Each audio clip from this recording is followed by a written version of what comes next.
Today we are speaking with the always outspoken, quick-witted, and stingingly influential Scott Stratten. Scott is an expert in viral, social, and authentic marketing, which he calls UnMarketing.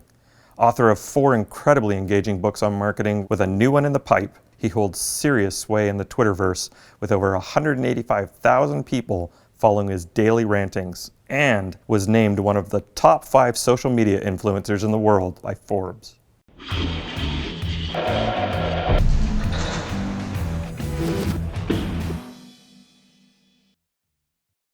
So Scott, welcome to Cup of Joe. Thank you, and thank you for the Cup of Joe. We try. You do. Service, it's all about the service. How did you get your start into this crazy world, and then how did you get into the world of UnMarketing? Back in the old days, when I graduated college and was employable, I was the national sales training manager for a packaging company. And I realized that we're going through that people were always teaching people how to sell and market in an interruptive way.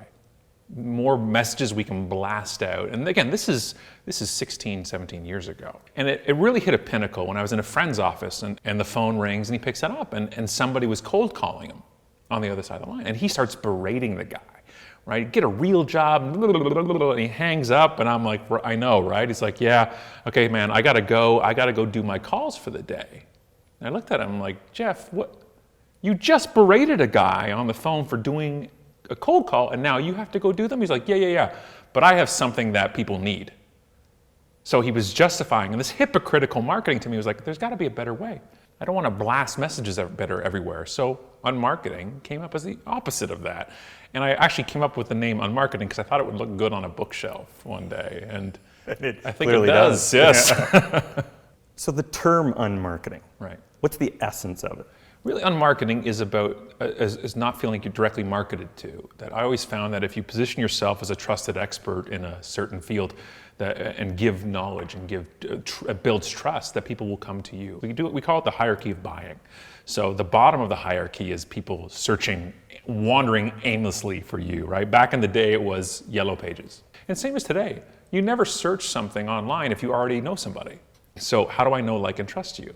Well, I get to trust you because I read your stuff. I get to know you and I get to like you. And then, like, I'd like to work with this person. I know you, and I know you're a student of watching them. Right. You're also the king of the rant because you see them doing the wrong thing and you want to point them out. Right. So one of the great thing about our show and the books and everything else is you actually don't want your brand to appear in them. Most people want to be a parts of case studies, but our case studies aren't good. They're actually really bad. And we thought we needed a voice for that, though. That we got to stand up and say, no, it's not right. Why would you do that? It doesn't make any sense. And at the end of the day, UnMarketing, don't tell anybody this, it's really more consumer advocacy than marketing. It's really standing up for people and saying a company can't do that. Because before, if you got wronged by a brand, what are you going to do? You write them a sternly written letter? Or now, the power shifted back to consumer. If I don't get what I paid for, I'm going to let people know. Now, there's a flip side to that. And what I don't like, where I get angry sometimes, which is consumers will use a term we call social extortion, which is if you don't do what I say, I'm going to tweet about you.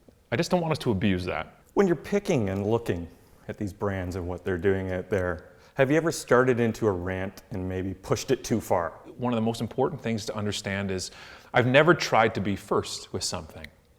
Because in this day and age of social media and immediacy, that everybody wants to be the first and be the source. So they write a blog post and they want to be the one that CNN links to and everything else, but we don't need to be first right now. We need to be right first. You need to make sure you check. We need journalism back in this world, right? We need people to vet stories and vet sources and confirmations. And this is not being braggy. Our show and what we do, we can shut a business down.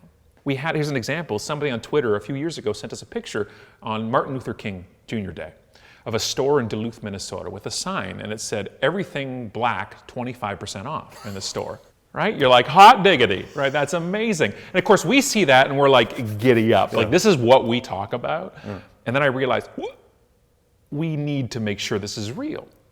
And so we did found the original photographer to give them credit for the photo, and then we did some real sleuthing, some real PhD level journalism, and we phoned the store to find out, is this true? And we called them. I said, do you have a 25% off everything black? sale for MLK Day. She's like, yep, till 9.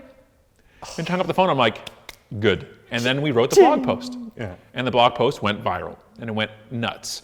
But if I didn't check that, you can't take that back. The retraction, the apology never catches up with the viral. So we make sure it's justified. What out there, in your opinion, let's call it a brand or an ad campaign or something that's going on, do you see as truly awesome? We can't go 1 month, I swear, 1 month without hearing a great story about WestJet. And I don't mean their campaigns. I don't mean their stuff they do every Christmas, which is brilliant, by the way, but it's stories. We just shared a story last week of the WestJet pilot buying pizza for everybody who was delayed on an Air Canada flight. Think about that for a second. That's amazing to me. And I'm sure he didn't think twice about it. That's how they hire. And I've always said, to market better, you need to hire better. I was on a WestJet flight a few years ago, and one of the executives from WestJet, we were flying out of Calgary, and one of the executives got on and introduced himself to the flight attendant. He said, hi, I'm Mr. Whatever, I'm the VP of this for WestJet, and I'll be helping you with the service today on the flight. And he walked up, and he was the one doing the drink cart. And the chapter I'm reading is about how great WestJet is in our book, and I'm just like, did you plan? And so we edited the chapter to add in what just happened. And it's not a fluke. Like, he didn't get up there and say, I'm the VP and I'm going to be doing drink service. If you want to tweet hashtag WestJet rules. It's like the random act of kindness, but it's a random act of brand kindness. I want to give you the contrast to that. It's this hierarchy of it. So if WestJet is a great company, which they are, and I'm going to fly to Phoenix, am I going to take the WestJet connecting flight with Delta in the States to get to Phoenix because I love the company, or will I take the direct Air Canada flight? And my answer is I take the direct flight. So that awesomeness sometimes only goes up so far, because now it's like practicality or convenience, that we rant and we rave about brands. We don't want to buy from here, or these people are terrible, but we'll still do it. That's what I don't like about today. The other side of it is sometimes the false sense of outrage that we get. I love outrage, it's part of our brand, but then be real. Then don't give them your money, then don't do that. That's how you vote with your dollar. You and Allison, who is your, as you put it, your more endearing half, have built this great podcast. As brands look to build platforms like podcasts, anything you can give them as a how to do it? Well, I think, first they shouldn't do a show that has the subtitle, the business show for the fed up, because we have that cornered. But I think the problem is, I always call it the context of content. So why would we do it? What's the point? And is our audience right for that context? Podcasting is a very polarizing term on its own. We either listen to podcasts or we don't.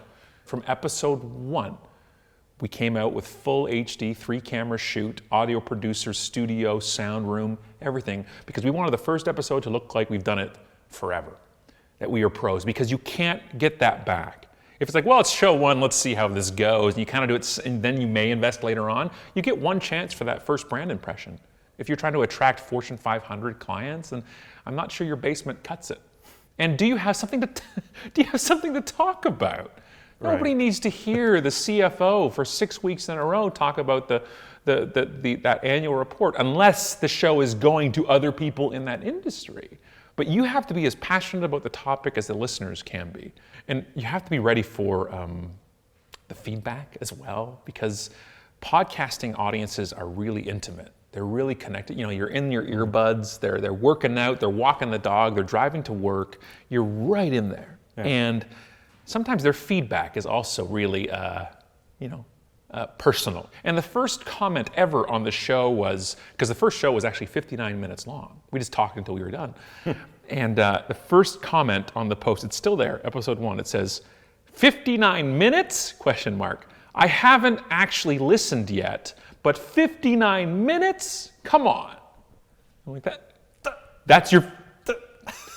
The problem is your CFO gets on there and starts talking, and he doesn't have the best talking voice. Somebody's going to tweet that guy should never talk into a microphone. You got to know how to handle that. Because these people, especially the executives you bring in to be interviewed, they're not used to getting negative feedback. They're used to speaking at a conference to employees, and they'll say a joke and everybody will laugh, except you pay them. That's why most shows have guests. How are you? I'm still smitten with QR codes kill kittens. Now, that was my best Dr. Seuss there. What right now in your mind, is the current abuser of the world like the QR code was? Oh, live video, bar none. Streaming live video on Facebook. Here's the thing, it's whatever Facebook gives their EdgeRank algorithm boost to. So 3 years ago, it was photos. So every brand came out now with their words on photos because and Facebook's like, oh, you're killing it. Okay, now you can only have 25% words on the photo. They're like, we'll just shrink the words. And they shrink the words on the photos. And then it was video. They're like, we gotta do video. And we're running around like Jack frickin' Russell Terriers on Red Bull, like new content. And we're running and running and running because whatever Facebook said is good. Not one thought of, is the content good? Does it make sense for the medium we're using it in? And now it's live freaking video. And I see it all. This gone live, this person's gone live, this brand's gone live. And you're not that interesting. I'm not that interesting. And I think I'm fascinating, and I'm not that interesting for live video. And I honestly believe some of the most important parts of video is sound. Right? That if it doesn't sound right, the video will never look right because I'll be too distracted by it. And that's a whole part. And most of the live streaming cameras and stuff have terrible sound.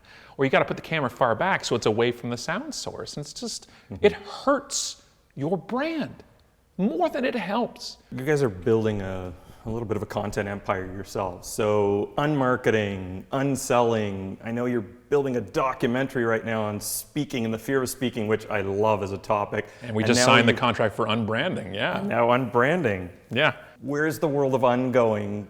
For us, I think doing this show is something I'm so passionate about that Allison and I get to sit there and talk and talk about what we love to talk about. Like, I don't work. But I don't have this endless growth urge. And when we're not on stage, we're not doing the show, we're at home with the kids. Like, that's where UnMarketing is going, nowhere. Where it is now. So getting off the treadmill can be a good thing. But that's what I mean. Look, if we didn't want to like what we do, we'd work for somebody then.